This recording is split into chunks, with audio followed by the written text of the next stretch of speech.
تو لوط علیہ السلام کی بیوی، عورت کا نام خامد کی نسبت سے آیا ہے، یا بھائی کی نسبت سے، یا اخت ہارون، اے ہارون کی بہن، یا باپ کی نسبت سے، خامد کی نسبت سے، نام براہ راست مریم. بس علماء نے اس پر یہ لکھا ہے کہ اللہ تبارک و تعالی اس طرز کلام سے یہ بات سمجھا رہے ہیں کہ عورت کا نام بھی عورت ہے، یعنی چھپا ہوا. عورت کا نام بھی پردے کی چیز ہے، وہ بھی بغیر ضرورت کے ظاہر کرنا ناپسندیدہ چیز ہے. تو چہرہ کھول کے پھرنا یہ کہاں سے جائز ہو جائے گا؟ ویسے تو جائز کرنے کو جو مرضی جائز کروا لیں، ہر جگہ ایسے مفتی مل جائیں گے. لیکن ایک مفتی ہے جو اندر بیٹھا ہوا ہے، جو کبھی کبھی جب بیدار ہوتا ہے تو پورے وجود کو پریشان کر کے رکھ دیتا ہے.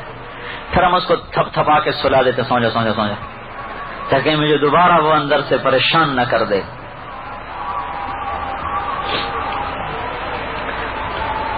تو وہ گھر کیوں بٹھایا ہے؟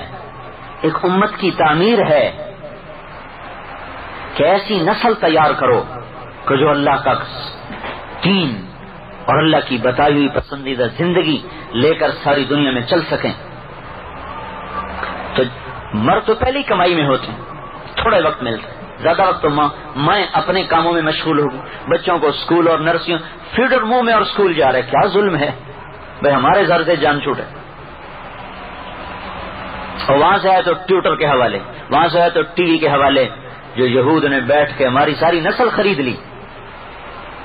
ایسا بے حیا معاشرہ ہمیں دے دیا کہ یہاں حیا دار ہونا بے عزتی ہو گیا، برقع کرنا وہاں ایک شرم کی چیز بن گیا، اور کھلے منہ پھرنا ایک شرافت کی چیز بن گیا. یا اللہ، کس دیش میں آ گئے جہاں الٹی گنگا بہتی ہے.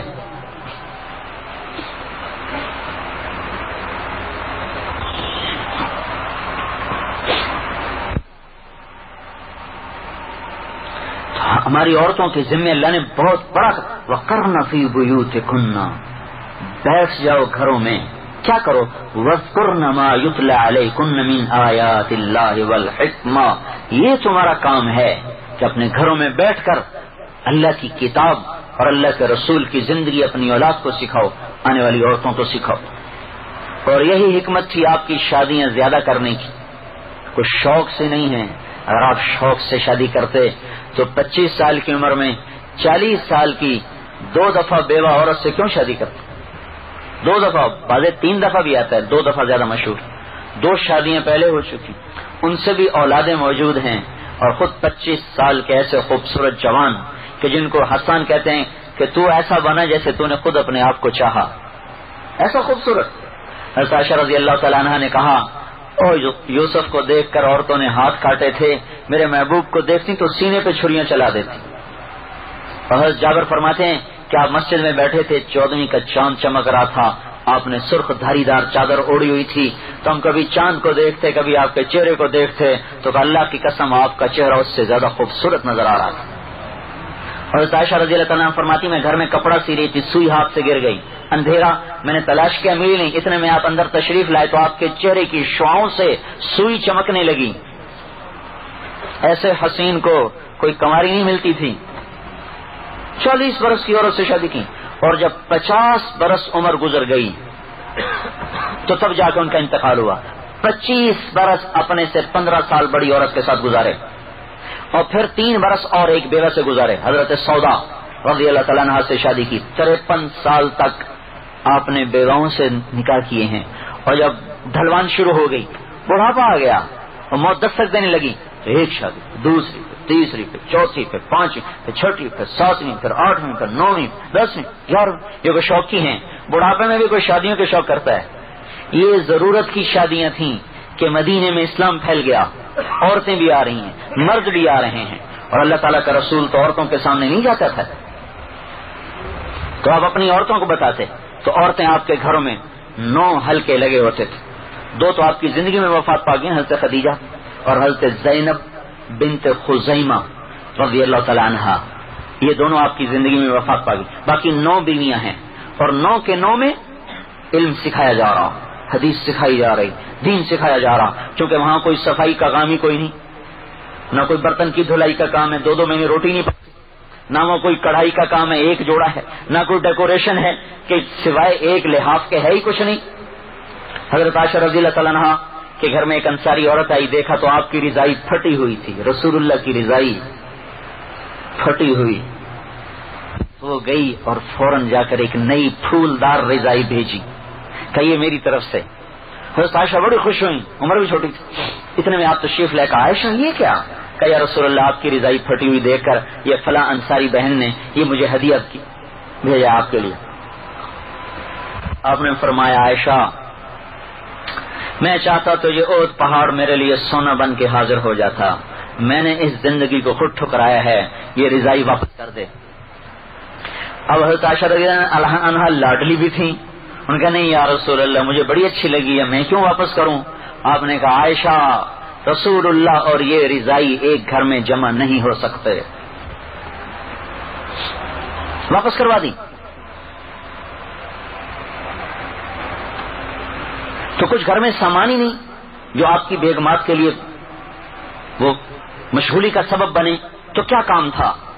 نسل کی تعمیر، نسل کی انسانیت کی تعمیر، جو آج کی عورت کی اپنی نہیں ہوئی تو اولاد کی کیا کرے؟ تو اس لیے ہم کہتے ہیں بھائی نکلو اور پہلے خود ایمانی زندگی سیکھیں، اس کے حدود سیکھیں، اس کی ترتیب سیکھیں، پھر آ کے اپنی اولاد کو سکھائیں، اپنی بچیوں کو سکھائیں۔ ہم جانور تو ہے نہیں کہ جنگل میں رہیں، ہم انسان ہیں، تو ہم نے ایک دوسرے کے ساتھ مل کے رہنا ہے۔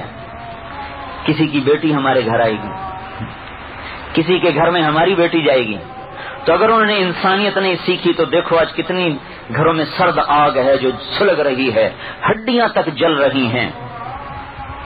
پھر لوگوں نے معاشرت سیکھی نہیں رسول اللہ کی، صرف پیسے پر گھروں کو دیکھا، شادیاں کر دیں، اگر یہ نہیں دیکھا کہ انسان بھی بنے ہوئے کہ نہیں بنے ہوئے۔ تو انسان تو بنتا ہے رسول اللہ کی زندگی کو سیکھنے سے۔ تو اس لیے گزارش ہے کہ ہم اپنی زندگی کا کچھ رخ بنائیں، اپنے آپ کو آزاد نہ سمجھیں۔ ہمارے پیچھے ایک بڑی طاقتور ذات ہے جو ہمارے ہر عمل پہ نگران ہے، وہ عمل کریں جس سے وہ راضی ہو جائے بس، اور اس کو ہم سیکھنے کے لیے نکلتے ہیں۔ اب بھائیوں اور بہنوں کی خدمت میں گزارش ہے کہ میری بات پر غور کریں، میں تقریر کرنے نہیں آیا ہوں، یہ ایک بات بتانے آیا ہوں کہ ہم غلط راہ کی طرف چل پڑے ہیں، کہیں رک جائیں۔ آدمی چلتے چلتے راستے سے بھٹکتا ہے، کسی سے پوچھتا ہے بھائی مجھے سعید کالونی جانا تھا، وہ کس طرف کو راستہ ہے؟ تو ہم بھی رکیں، پوچھیں یا اللہ وہ زندگی کون سی ہے جسے تو چاہتا ہے، وہ زندگی کون سی ہے جسے تیرا رسول چاہتا ہے، اس کو ہم زندہ کر دیں، بس ہمارے دونوں جہان کے کام بن گئے۔ یہ گھر بیٹھے یہ بات ہاتھ میں نہیں آتی، اس لیے نکالا جاتا ہے۔ تو بھائی ایک دن کے لیے آپ کے ماحول میں محلے میں آنا ہمارے لیے اللہ نے مقدر کر دیا، تو یہ میں امانت سمجھ کے آپ کو عرض کر رہا ہوں، وہ اپنی آنکھوں سے اس غفلت کے پردے کو ہٹائیں اور اس دن کے لیے اپنے آپ کو تیار کریں جب یہ آنکھیں بند ہو جائیں گی اور ہم بالکل اللہ کے رحم و کرم پر ہو جائیں گے۔ تو ہمارے مرد بھی تیاری کریں، ہماری عورتیں بھی تیاری کریں، پھر اپنے بچوں کو اس سے تیار کریں۔ تو اس کے لیے بتائیں، ایک دن مقدر میں تھا تو ان کے وقت کی تفصیل بتا دیں۔ تو اس کی گزارش یہ تھی کہ بھئی ہر عورت اپنے گھر کو مسجد بنا دے، پورے گھر میں کوئی بے نمازی نہ ہو، پورے گھر میں کوئی لڑکی ہے تو بے پرد نہ ہو، لڑکا ہے تو حیا والا ہو، اور بے نمازی کوئی نہ ہو، قرآن کی تلاوت زندہ ہو جائے، اور اپنے مردوں سے کہیں کہ ہمیں حلال کھلاؤ، ہمیں حرام نہ کھلاؤ، ہمیں سوکھی کھلاؤ پر حلال کی ہو. ہمیں جھوٹ کا پیسہ نہیں چاہیے, سود کا پیسہ نہیں چاہیے, غلط تجارت کا پیسہ ہمیں نہیں چاہیے. ہم جھونپڑے میں رہ سکتے ہیں, پر یہ ہمیں دولت نہیں چاہیے جو کل کو ہمیں اللہ کی نظروں میں گرا دے. اور ہم عورتوں کے لیے رکھتے ہیں 3 دن کے لیے اپنے محرم کے ساتھ, خامند کے ساتھ یا باپ کے ساتھ یا بھائی کے ساتھ 3 دن کے لیے نکلیں. اگر 2-3 مہینے کے بعد 3 دن لگاتے رہیں گے تو انشاءاللہ العزیز ایک اندر میں استعداد دین پہ چلنے کی پیدا ہوتی رہے گی, اور یہی استعداد پھر پورے ماحول پر اثر انداز ہوگی, اور لوگ بھی آپ سے اثر لے کر آپ کے طریقوں پہ چلنا شروع کریں گے. آپ بولو گے اندر مستورات نام لکھ لیں یا آپ نام لکھا ہیں؟ اگلے جمعے سے ڈائمنڈ کا اجتماع شروع ہو رہا ہے, تو اس سے بھائی کچھ سعید کالونی سے جماعت ہی تیار ہو جائے 4 مہینے کی چلے کی. اب مغرب کے بعد انشاءاللہ آپ کی مسجد میں بیان ہوگا. آپ لوگ ارادے یہاں کا بھائی اندر مسکرات لکھانے اور یہاں گئے. اس کے بعد آج کے بعد صبح میں جماعت ٹیکنیکل اسکول کی مسجد میں ہوگی, اور مستورات جو ہے وہ میرے گھر میں وہاں پہ کیمپ پذیر ہوگی.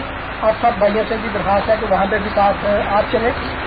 اور یہاں پہ جو بھی بات ہوئی ہے, اب آپ ساتھی بتائیں کون کون نبی پاک صلی اللہ علیہ وسلم کے طریقے سیکھنا چاہتا ہے. کل اسکول کی مسجد میں مردوں کی اور مستورات وہ 139 ادریس صاحب کے گھر میں مسجد کے ساتھ ہی گھر ہے, وہاں ہوگی. تو وہاں بھی انشاءاللہ کل ظہر کے بعد بیان ہوگا. پھر اتوار کے دن 10 سے 12 اور 2 سے 4. تو یہ ان 2 دن میں جہاں جہاں مستورات تشریف لا سکیں خود بھی تشریف لائیں اپنے, اور ساتھ عزیز و اقارب کو بھی لانے کی کوشش فرمائیں. اللہ تعالی ہم سب کو عمل کی توفیق بخشے.